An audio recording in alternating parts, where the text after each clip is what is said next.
with participating in that program, that farm guarantees that it will work to meet those improvement areas. And then the last major component there in the animal care program area is that we do have third-party verification. And that's when a third-party trained person comes on the farm just to ensure that the program itself is being implemented consistently across the country. So then the second program area just to talk about today is our environmental stewardship program. Similar to animal care, co-ops and processors sign up to participate in this program on behalf of their membership. And it does have those science-based best management practices that are revised every 3 years. And it looks a little bit different in that there's a variety of ways that co-ops and processors participate. Not 100% of their memberships complete these on-farm ES evaluations. They can participate in a sampling protocol, which will identify a representative sample to conduct those evaluations on. And so the ES assessment currently is a greenhouse gas emissions energy use footprint calculator. And so you can see there on the slide, it helps identify the GHG footprint in those 4 areas: feed production, on-site enteric, on-site manure, and on-site energy uses. The next one to discuss is antibiotic stewardship. And our antibiotic stewardship program area really is a resource generator. Not only do we, as National Milk and the National Dairy Farm Program, represent the U.S. dairy farmers on national and international discussions around judicious use of antibiotics, but really work to create on-farm templates and resources to ensure that our producers and dairy farmers are adhering to withdrawal times, keeping proper treatment records. And with that, we work closely with the veterinarian community and FDA and other regulatory bodies to make sure that we're doing the best stewardship job that we can. The newest program area within the farm program was established in 2018, and that's the workforce development program area. Similar to animal care, it does have established standards that were approved by National Milk's board of directors, and co-ops and processors sign up to participate in that program area as well. You may not have heard of a farm workforce development quite yet. As a dairy farmer, we're intending to roll out, and we're all ready to go to do on-farm evaluations this year in 2020. But of course, with everything else, we've had to have a little bit of flexibility and have held off on enacting that program area quite yet. But then again, just as a reminder, that's where participants through evaluators will go out on farm and conduct a checklist in the human resources in the worker safety area to be able to assess those on-farm practices and protocols. So I know that's a lot of information, but hopefully that provides just a little bit of overview of what all is entailed in the farm program. Yeah, thanks, Bev. I think that's a great overview. And certainly if you need more information, you know where to find us, either here or in a variety of ways. And Bev will share those later in the session. But you know, Bev, I think a common question that we often get is how, as farmers, you know, this is really our quick convo focused on the farmer's role within the program. How do farmers actually participate within farm? Yeah, so an individual dairy farm can participate in a variety of ways. So again, we do have 3 different program areas that have participation forms. That's our animal care program area, our environmental stewardship program area, and the workforce development program area. The most popular way that organizations participate or dairy farms participate is through that organization that's marketing their milk, so their co-op or processor. Additionally, we have some breed associations and some local level county associations that elect to participate in the program, and some individual dairy farms as well. But the most popular, most common way that folks participate in that area, in a certain program area, is through their co-op and processor. So as a reminder, and here's an overview of our animal care participants. Currently, we have about 98% of the fluid milk supply within the U.S. that participates in the animal care program area. And then if we slide over to our environmental stewardship participants, we have about 2/3 of the milk supply is covered within the environmental stewardship program. Excellent. So with that, you know, what are the expectations of the farmer? It seems like at a high level, certainly there's the relationship with who they market their milk through, but at the on-farm level, what are the program's expectations of our farmers? Sure. So I would encourage you, again, this is a slide with a lot of information. So we'll talk a little bit later, hopefully, about your evaluator that works with you to complete all the program areas within the farm program. But I would encourage you to check out our website and specifically find our evaluation prep guides that outline the standards and expectations in more detail to help you prepare for the specific program and for specific evaluation. But here we have an overview of what those expectations are.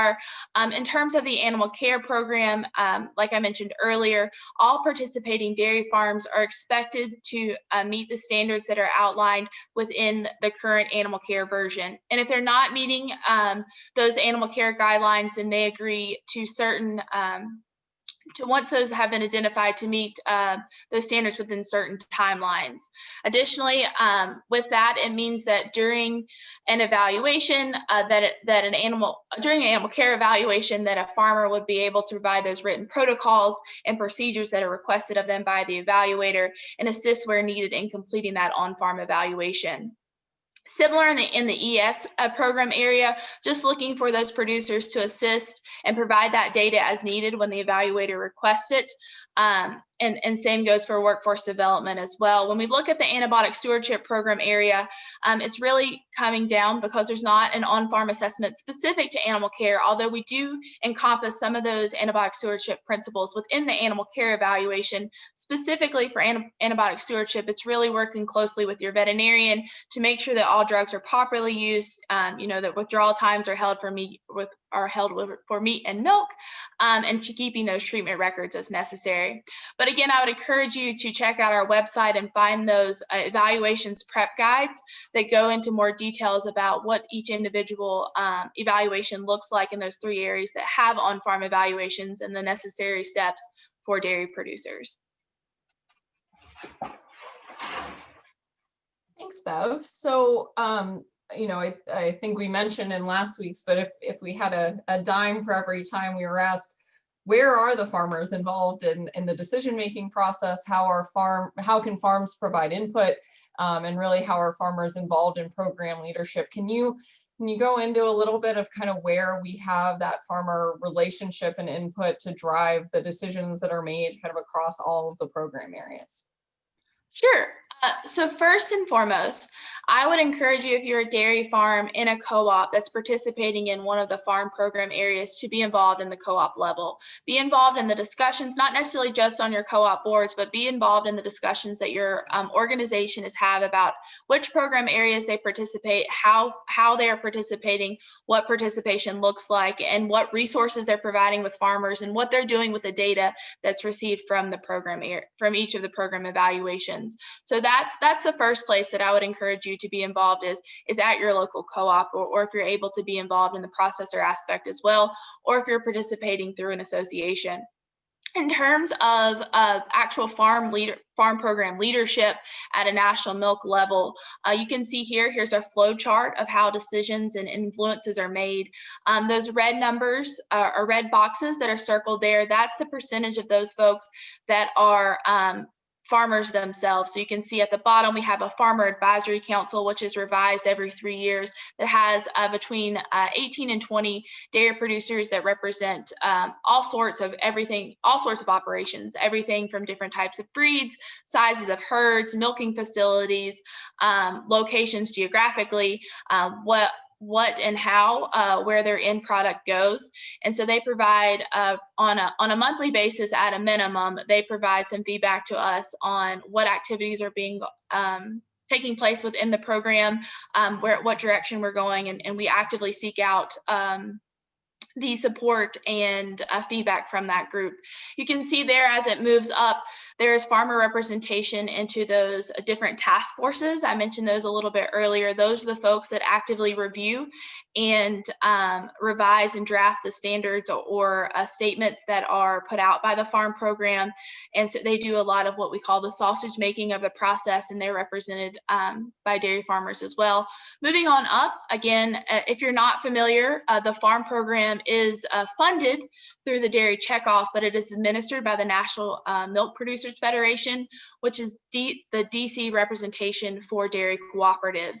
So everything that we do, all of our final standards are approved by the National Milk Board of Directors. And you can see there in those two green boxes, those are the National Milk Board of Directors, and then committees that are appointed by those Board of Director members to represent their organizations and membership.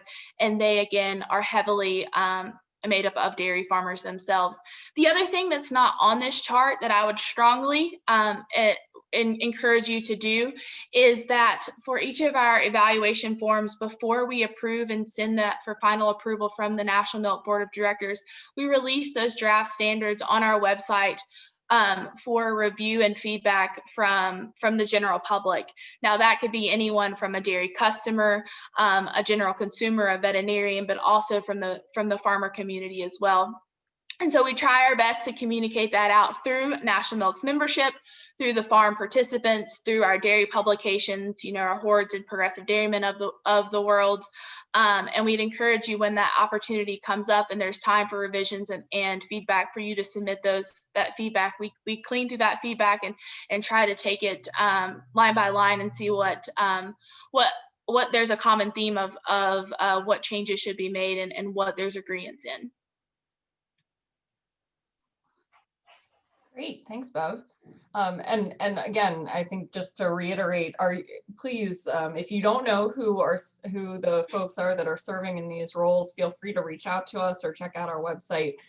We very much recognize and value that the peer-to-peer relationship that our farms have with each other, and allowing for that to be shared out, that would be great. So probably one of our other most commonly asked questions is, how can a farmer prepare for an evaluation, Bev? What's the best thing for them to be looking for in order to make sure that they're as prepped up and have and understand what their evaluator may be looking for? Yeah, and I don't know if the cleanest way would be for you to screen share or for me to. Why don't you try it if you can? Okay, let me see if I can pull it up.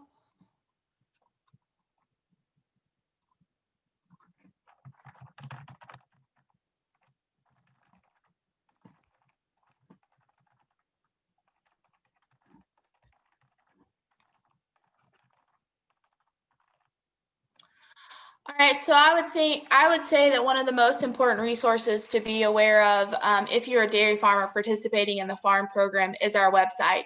It's nationaldairyfarm.com, and it includes all the information that we put out. It lives on our program website. So if we're looking for resources in order to complete any of the 3 on-farm second party evaluations, I would encourage you to be familiar with this farm tab over here on the far right of our website. You can see with this drop-down menu, there's several options here for training and herd health and protocols, worker safety and HR, and a training resource library. So the first and foremost, in terms of if we were going to have an on-farm ES assessment or ES evaluation under that environmental program, and my computer may be a little slow with rural internet. I would encourage you to be familiar with all of these program pages. Here we have a variety of information, those prep guides that I referenced earlier, that include what an evaluator is going to be looking at on your farm, what the expectations are of the evaluator and of the dairy producer. You can see some fact sheets are here, user guides for our larger manuals. Carrying on down, we see a similar theme for these other drop-down menus, our animal care for evaluation for prep. If you're looking for, again, that prep guide specific to animal care, if you're looking for our larger animal care reference manual that includes all of those standards and the science we have available and the explanation of why the program has an expectation of that standard, you can find that in these reference manuals. If you're looking for templates or draft protocols, we try our best to create those in a variety of formats that are easiest for that individual dairy farm. You'll hear a theme from Emily and I if you have the ability, or we have the privilege of speaking with you. is that we don't want folks to have to recreate the wheel. We try to create our resources in a variety of ways so that they're most user-friendly on the farm. So whether that's employee or continuing education training records, if you're looking for those cow care agreements that outlines the expectations when it comes to animal care, that everyone will do what they should do and report anything that they shouldn't do or see someone else not doing. Same if you're looking for VCPR forms or herd health plan templates, they're all available on this resource tab. The other thing, I just want to give a brief call out before we carry on, keeping time in mind, is this training resource and education library that's at the bottom tab. So there's two main categories that I encourage you to be familiar with. That's the worker safety and HR tab, and then the animal care tab.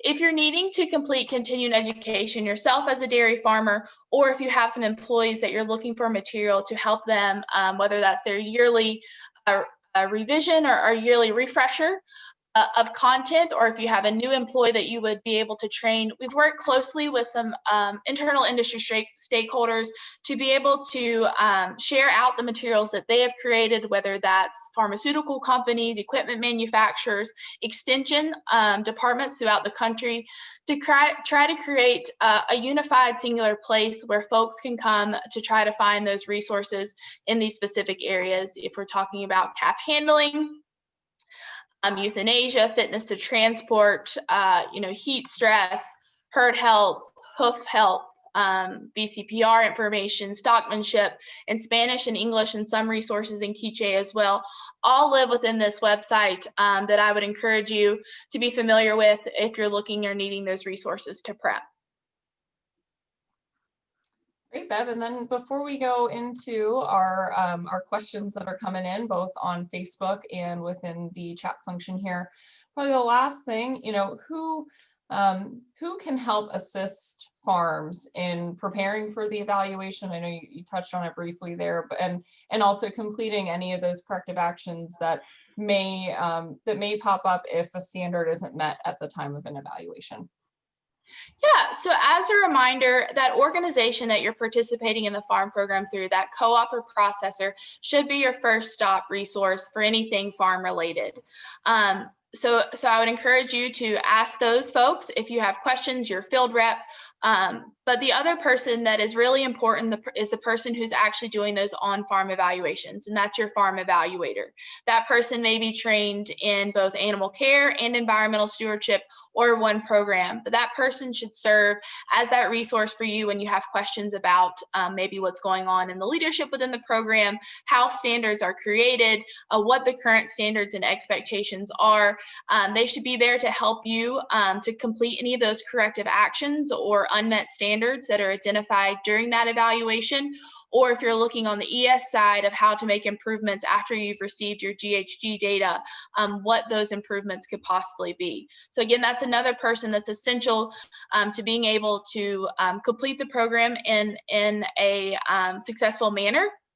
So if you're not familiar with who that person is and you cannot find that information by chance, which you should have no problem finding that from your field rep at a minimum, or your co-op or processor, but you're welcome to contact us at the farm program and we'll be able to connect you with that person. As a reminder, that evaluator is that one who comes on the farm and completes those evaluations in those program areas.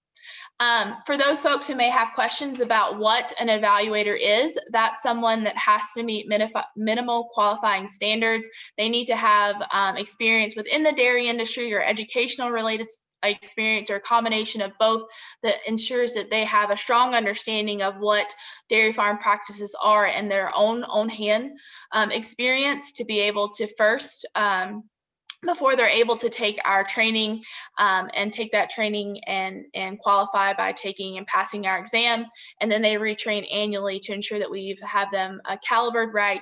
And that, again, for that consistency piece, that the program's being implemented the same across the country.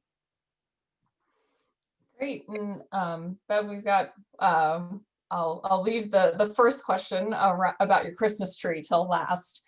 But a true question is related to the pandemic, and things. This commenter has shared that there's not been a whole lot heard about the program since the pandemic began, and was wondering, if we were still here. And so hopefully this confirms that we are still here, and how the farm program has addressed the concerns around COVID, and what we're doing to provide assurances for our customers and our consumers, as well as working with our farms kind of in this era of the pandemic.